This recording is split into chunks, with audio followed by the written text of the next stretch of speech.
The room had already settled into that quiet, expectant kind of silence. Glasses down, people leaning in slightly. About 50 of us, friends, family, the kind of night that felt easy. My sister stood up, smiling. Just a few words, she said. Everyone relaxed into it. That made sense. She knew how to do this. She always had. She started warm. Stories from when we were younger. A couple small details only she could get away with. People laughed in the right places. Sarah smiled beside me, one hand resting lightly on the table. It all felt right. I remember thinking, this is exactly how it should go. Then she slowed slightly at the end. Not enough to stand out. Just enough that people leaned in again, like something was coming. She turned towards Sarah, still smiling, and asked one last question. It sounded like a joke. It wasn't received like one. The room didn't react. No laughter, no polite recovery, just silence. 2 full seconds of it. Sarah's hand found mine under the table, tightening without looking at me. I thought someone would step in, say something, shift it, move us past it. No one did. That should have passed like everything else had. It didn't. Diana and I had always been close. Not in a forced way. Not the kind that needs constant effort to stay in place. It just held. She was the first person I called when something went wrong. The one who got the version of things I didn't say out loud to anyone else. We didn't talk every day. Didn't need to. When something mattered, she was there. That was the pattern. I trusted her without thinking about it. That part came naturally. When I met Sarah, Diana was one of the first people I introduced her to. Not as a test, just because it felt obvious. We met for dinner, the 3 of us. Nothing formal, just a place Diana liked. I remember watching them talk across the table. Easy conversation, no awkward pauses. Diana asked questions, but not in a way that felt like an interview. More like she was placing things, figuring out where Sarah fit in the version of my life she already knew. Sarah handled it well, answered directly, didn't over-explain, didn't try to win anything. That mattered. After that, things moved forward normally. Group dinners, holidays, the usual overlap. They weren't close on their own, but they got along. No tension, no obvious friction. That should have been enough. For a while it was. There were small moments, though. Nothing you could point to cleanly. Just observations. Diana would say something after we left the dinner. She seems a bit guarded. Once. Or, I don't know if she lets people in easily. It always came framed as concern. Not criticism. Not direct. Just noted. I didn't push back on it. Didn't agree either. I just say something neutral. She's just careful. Or, it takes time. That usually ended it. Diana would nod, like she accepted that answer. Then move on. I thought that was the end of it. Looking back, it wasn't. It was just contained. I adjusted around it the same way I had with other things over the years. Filter what I shared. Smoothed out details that didn't need extra attention. Not because I was hiding anything, just because I didn't see the point in creating friction where there didn't need to be any. That should have told me something. It didn't. I trusted the structure we had. Trusted that whatever I gave her would stay where I put it. That's how it had always worked. There was a conversation we had years before I met Sarah. Late night, just the 2 of us. Talking about relationships in general. What works, what doesn't. I told her something then. Not casually. Not something I'd say to anyone. Something specific about a past situation I'd been involved in. It wasn't dramatic, but it was personal. The kind of detail you don't repeat. Not because it's dangerous. Because it belongs to someone else as much as it belongs to you. She listened. Didn't interrupt. Didn't react beyond a small nod. Yeah, she said. That makes sense. And that was it. No follow-up. No judgment. It stayed there. Or at least I thought it did. That was years before Sarah. Back then, it felt like just another conversation between us. Something that sat inside the trust we already had. By the time Sarah and I got serious, I didn't even connect the 2 things. They existed in completely different parts of my life. One didn't touch the other. That's how I understood it. And for a long time, nothing challenged that.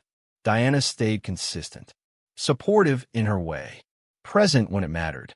At the engagement party, she moved easily through the room, talking to people, checking in, making sure things were running smoothly.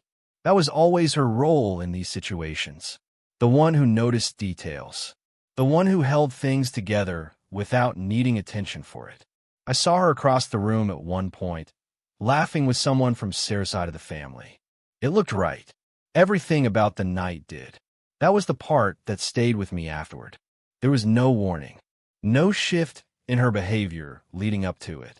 Nothing that suggested anything was out of place, which meant whatever happened in that moment hadn't just appeared there. It had been sitting somewhere already. I just hadn't seen where.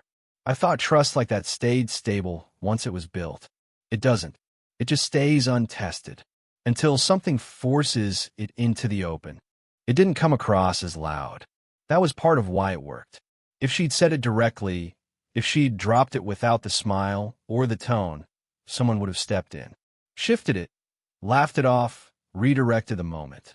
But she didn't. She wrapped it in a question, placed it lightly at the end of the toast, like an afterthought. Something you could almost miss if you weren't listening closely. But everyone was listening. That's what a toast does. It pulls the room into focus, and then it leaves whatever you say sitting there. I didn't react right away. Not because I didn't understand it. Because I did. Immediately. The reference was clear. Not to anyone else, not fully. But to me, and to her. That was enough. Sarah's hand tightened around mine under the table. Not sudden. Not dramatic. Just firm. Like she'd anchored herself to something without looking at it. I turned slightly toward her.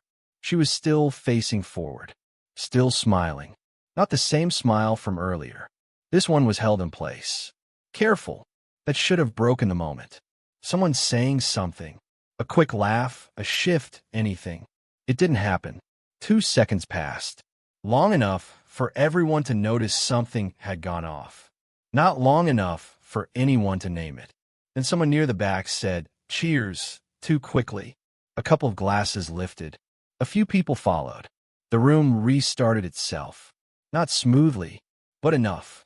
Diana sat down. Same expression. Same posture. Like nothing had shifted.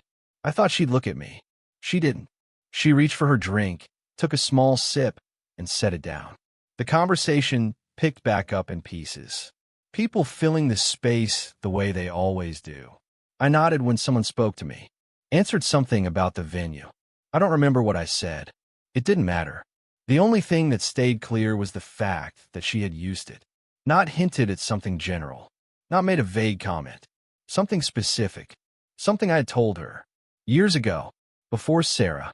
Before any of this. That should have felt like betrayal. It didn't land that way at first. It landed as recognition. She knew exactly what she was doing.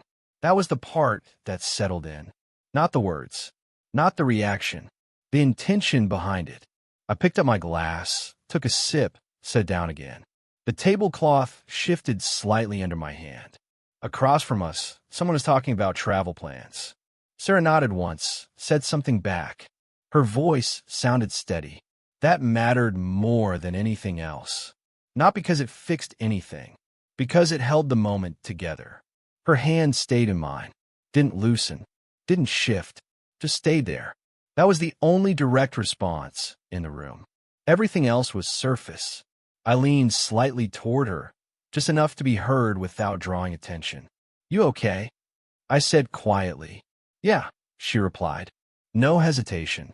But her grip didn't change. That told me more than the word did. I didn't press it, didn't ask anything else. There was nothing to ask in that moment. The damage, whatever it was, had already happened. And it hadn't come from confusion. That was the part one couldn't move past. Diana knew what that detail meant, where it came from, who it belonged to. She knew I had told her in confidence. Not casually, not as something to be repeated. She had taken that and placed it in the middle of a room full of people, disguised just enough to pass, but not enough to miss. I thought I would feel embarrassed or exposed. I didn't. I felt clear, like something had just aligned in a way I hadn't expected. I had trusted her with something that wasn't entirely mine to share, and she had treated it like it was hers to use. That was the shift. Not in the room, in the structure underneath it. The rest of the night continued. People came up, congratulated us, made small talk. Diana moved through it the same way she always did. Present, composed, unchanged. If anyone else noticed what had happened, they didn't show it, which meant it stayed where it had been placed. Between three people. Me, her, and Sarah. That was enough. I thought the moment would pass once the room recovered. It didn't. It stayed exactly where it had landed, and nothing that happened after it moved it even slightly. We didn't talk about it in the car. Not on the way home. Not while we were getting ready for bed. Everything moved the way it normally would after a long night. Shoes off, jacket on the chair, glasses in the sink. Just slightly quieter. I thought she might leave it for the morning. She didn't. We were in the kitchen, both of us standing, not sitting down yet. The room still holding that late-night stillness. She turned toward me. "Did you tell her?" she asked. No build-up. No soft entry into it. Just direct. I didn't pretend not to understand. "Yeah," I said. My voice sounded normal. Even to me. From a few years ago, I added, "before we met." She nodded once. Not surprised. Not upset in a visible way. Just placing it. That should have led to more. More questions. More reaction. It didn't. She leaned back slightly against the counter, arms folding loosely. She knew exactly what she was doing, she said. That landed harder than anything from the party. Not because it was louder, because it matched what I already knew. I picked up a glass from the counter, took a sip of water, then set it back down. "She framed it like a joke," I said. Sarah gave a small nod. "Yeah," she replied. "That's how it works." No edge in her tone. No emphasis. Just recognition. I thought she'd be angrier, or at least push further into it. She didn't. That made it clearer. This wasn't about reacting to the moment. It was about understanding it. And once it was understood, there wasn't much left to unpack. "I'm sorry," I said. Not as a reflex, just because it needed to be said. She looked at me for a second. "I know," she said. Then she uncrossed her arms, reached for a glass, poured herself some water. No tension in the movement. No hesitation. That should have made it easier. It didn't. It made it sharper, because it meant she wasn't confused about what had happened, or about where it came from. She turned slightly, resting one hand on the counter. "I'm not upset you told her," she added. "Not really." I waited. She took a small sip, set the glass down. "I'm upset she used it," she said. That was the line. Simple. Clear. Nothing exaggerated. I nodded once. "Yeah," I said. We stood there for a second, the quiet settling back in. I thought this would turn into something longer. A conversation that circled around it, trying to find a better version of what had happened. It didn't. There wasn't one. "I'll call her tomorrow," I said. Sarah didn't respond immediately. Not because she disagreed. Just considering it. "You don't have to," she said. "I know," I replied. "I'm going to." She nodded once. Okay, that was enough. No advice. No direction. Just space. We moved on after that. Not away from it. Just forward. She picked up her phone, checked something quickly, set it back down. I rinsed the glass I'd used, dried my hands on a towel. Normal movements. That should have softened it. It didn't. It just made the line clearer between before and after. The next morning, I called Diana. She answered on the second ring. "Hey," she said. "Last night was good, right?" Her tone was warm. Easy. Like the night had gone exactly as expected. That should have thrown me off. It didn't. It was, I said. A short pause. Then I asked, "What was that at the end of your toast?" She didn't hesitate. "It was just a joke," she said. Quick. Ready. Like she'd already decided that was the answer. I leaned slightly against the kitchen counter, shifting my weight. "You used something I told you in confidence," I said. "About Sarah." A pause this time. Not long. Just enough to register. "That's not what I was doing," she replied. I didn't interrupt. "I was just," she started. "Don't explain it," I said. Not sharp. Just steady. She stopped. I could hear her breathing on the other end. No background noise, no movement. Just waiting. I'm not asking what you meant, I said. I'm telling you what you did. That changed the tone. Not dramatically, but enough. You brought something private into a room full of people, I added, and you aimed it at her. Silence. Not uncomfortable. Just there. I thought she'd push back again. Reframe it. Soften it. She didn't. Not immediately. And in that space, there wasn't anything unclear left to argue about. That was the escalation. Not louder. Not bigger. Just sharper. Everything had been said without needing to raise anything. And once it sat there like that, there wasn't a version of it that could be turned into something else. She tried to answer. Not directly at first. I didn't mean it like that, Diana said. Her tone was still steady, still controlled, like she was keeping it inside a version of the moment that made sense to her. I didn't respond right away. Not because I was thinking about what to say, just because I wasn't going to step into that version with her. I was just trying to lighten it, she added. You know how those things can get. I shifted slightly against the counter, adjusting my stance. That's not what happened, I said. Simple. Flat. She paused. You're taking it too seriously, she said. That should have pulled me into it. An argument. A back and forth about tone, intention, interpretation. It didn't. I had already moved past that part. I told you something in confidence, I said. About someone I'm about to marry. Silence on the line. Not empty. Just holding. And you used it, I added. No emphasis. No build-up. Just placed. She exhaled once, like she was resetting her footing. That's not fair, she said. I didn't use it like that. I picked up the edge of a dish towel from the counter, folded it once without looking at it, then set it back down. I'm not asking you how you used it, I said. I'm telling you that you did. That landed differently. Not louder. Just harder to move around. She didn't respond immediately. For the first time in the conversation, she didn't have a ready angle. I was trying to be funny, she said after a moment. That's all it was. That's not all it was, I replied. No pause. No hesitation. She started to say something else. Stopped. Tried again. It didn't land that way, she said. That's not the issue, I said. Another pause. Then I said it cleanly. I gave you something that wasn't yours to use. That was the line that held. No room around it. No softer version. Just true. I thought this would turn into something heavier. More emotion. More pressure. It didn't. Everything stayed controlled. That was what made it clear. She wasn't confused about what I was saying. She just didn't want to sit inside it yet. I think you're making this bigger than it is, she said. I almost smiled at that. Not because it was surprising. Because it fit. That makes sense, I said.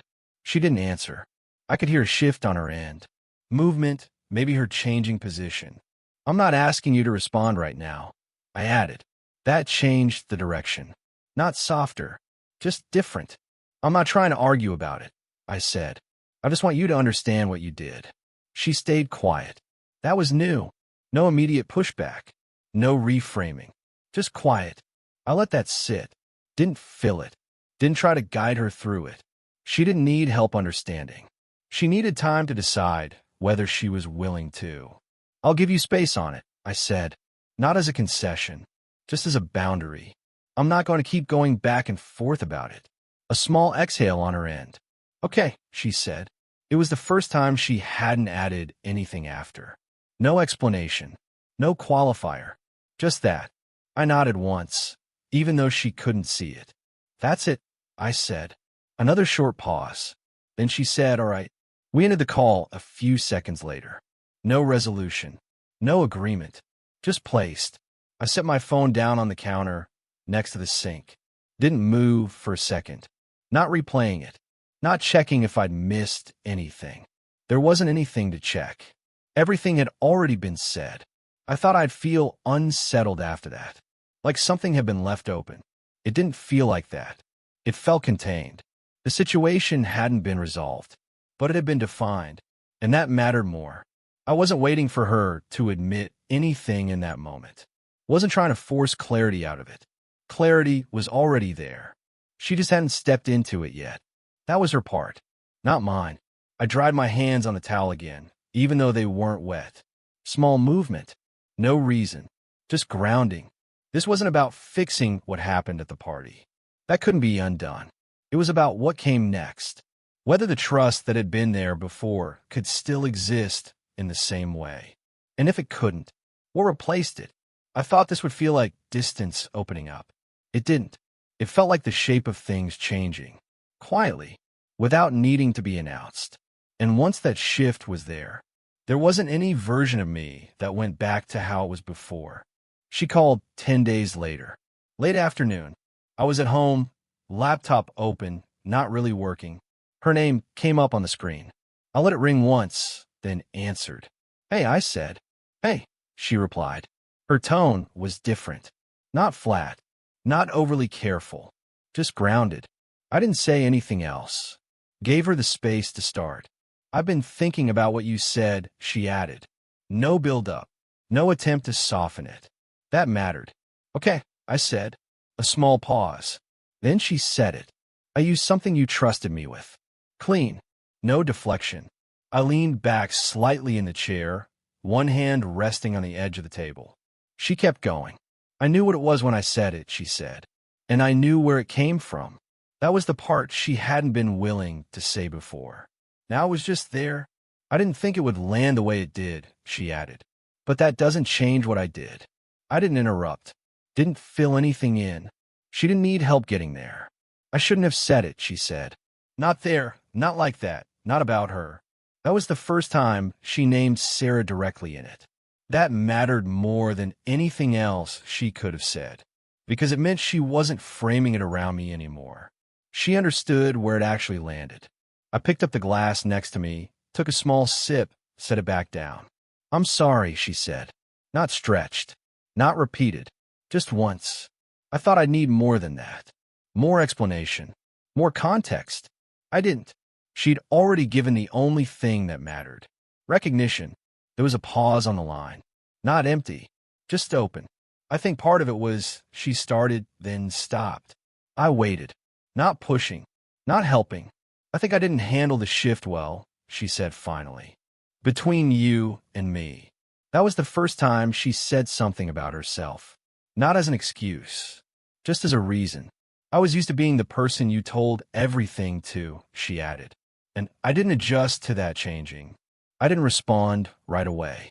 Not because I disagreed, because it fit. "I didn't think about what that meant for her," she said. "I just used it." That line held. Simple, accurate, no room around it. I thought this would feel like something fixing itself. Like the moment would shrink now that she'd said it out loud. It didn't. It stayed the same size. But it changed shape. Before, it was something that didn't make sense. Now it did. And that made it easier to carry. "I appreciate you saying that," I said. My voice stayed even. No edge in it. No extra weight. Just acknowledged. She didn't respond immediately. Like she was waiting for something else. I didn't add anything. There wasn't anything to add.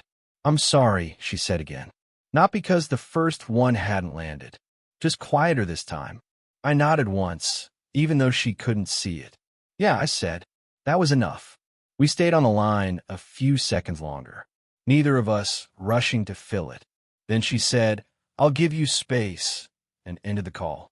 I set the phone down on the table. Didn't move right away. Not thinking, not replaying, just letting it sit. I thought the apology would erase something. It didn't. That moment at the party stayed exactly where it was. Still clear, still intact, but it wasn't unresolved anymore. That was the difference. It had an answer now, not one that justified it, just one that explained it without trying to change it. I stood up, pushed the chair back and slightly with my foot, walked into the kitchen, filled a glass of water, took a sip, set it down on the counter. Nothing felt lighter. Nothing felt heavier either. Just settled again. The trust wasn't back where it had been. Not immediately, maybe not completely, but it wasn't undefined anymore. She had named what she did, and why she did it. That mattered, because it meant the next version of the relationship wouldn't be built on pretending it hadn't happened. It would be built with it in place. I thought the payoff would be some kind of emotional shift. Relief, maybe. It wasn't. It was clarity, and that held more than anything else could have. I told Sarah that night.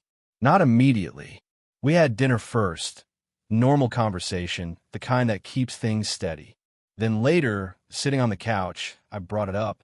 She called, I said. Sarah looked at me, already understanding what that meant. And she asked. I leaned back slightly, one hand resting against the arm of the couch. She apologized, I said. Properly. Sarah didn't respond right away. Not skeptical, just waiting for the shape of it. She said she knew what she was doing. I added that she used something I trusted her with. That landed. I could see it in the way Sarah's posture shifted slightly. Not tense, just more present. And she asked again. She didn't try to explain it away, I said. She said it was about her not adjusting to things changing. Sarah nodded once. That makes sense, she said. No edge, no resistance, just placed. I thought she might push further, ask for more detail, more context. She didn't. She didn't need to.